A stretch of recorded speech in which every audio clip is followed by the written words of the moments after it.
And then the diffuser plate. Okay. All right, so first thing I'm going to do is just lightly toast the tortillas. And I'm going to do 6 tortillas.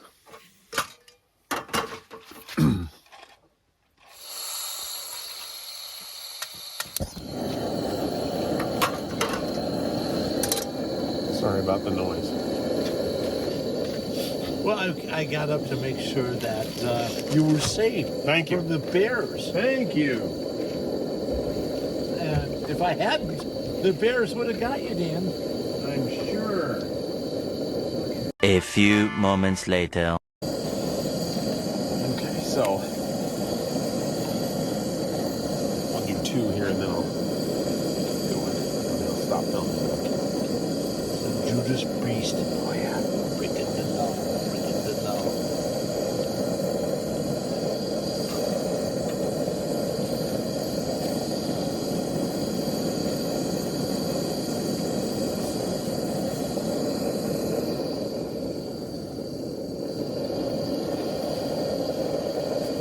So, when do the bears come down here going, you know what? Dinner sounds good. You're like, we like tacos. I could eat. Meat.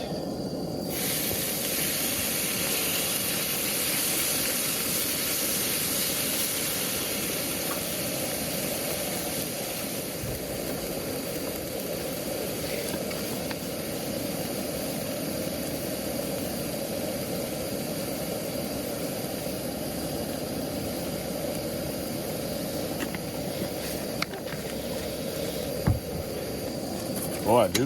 Love it.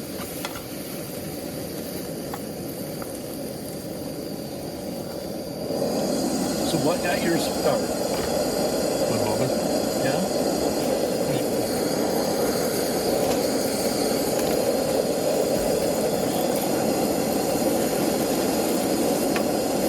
You should have picked up a bag of tortilla chips.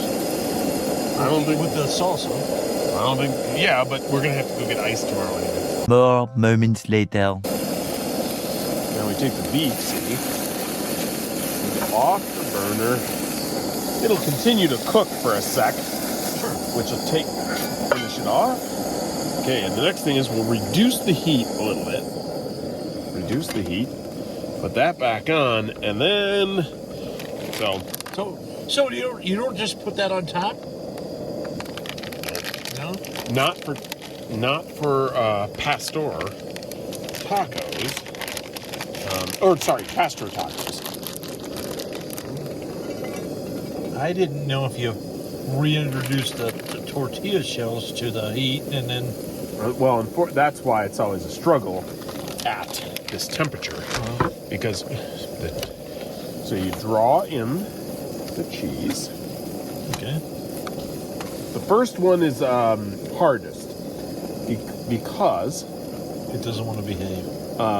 because you have fond from the meat. Okay. So you let it cook, and literally we're just gonna let that cheese brown, like on the bottom side. We're gonna let it completely cook. So this is something you have done many times. Yeah, quite a few times. It's the only way to get, with a flour tortilla, it's the only way to get cheese and crunch at the same time. No, there you go. Look at that. Look at that go. I'm not going to argue with you. You're a good cook. I make meat and potatoes and stuff like that. Check out that beautifulness. Oh, goddamn, Chris. Okay, so we take a taco, see? We take a tortilla, which are still warm, meat's still warm, got our salsa, Okay. and we have our sour cream. This is the... Yes, of course. Well, sometimes they don't have the... Why are you undoing? No, I'm just checking. Sometimes they have a lid on top to make sure. It's sitting right there. Okay. Just thinking, Dean. You are. You don't understand who you're dealing with. So you kind of edge out the Like edges an omelet. here. You separate the edges. I mean, tell me that is looking awesome right there. You can almost put an egg on top of that. Oh, oh, you totally could. No, by the time that's crisp and brown on the underside, like there's so many things you could do with it that would just be amazing.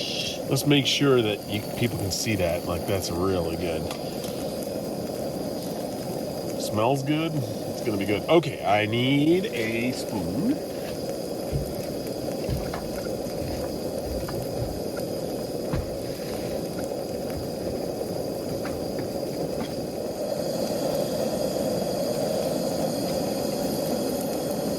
As soon as when it gets crisp, you can see that's when it actually separates from the nonstick, and that's when you know at that point it really only got like 1 minute to kind of get it just crisp it up more. I mean, I've sometimes made this where it's so crispy you can barely fold the taco, and that personally I think that's the best flavor as long as you're not burning the cheese.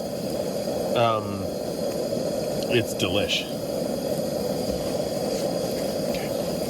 So where does this recipe come from? I can't remember. I would. Is it Cuban? I can't remember. It sounds more Cuban than it does Mexican. I can't remember. Okay. Maybe even Salvadorian.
Thing of beauty right there. That's a thing And of then beauty. you fold it up. Whoops, I can't do it one-handed.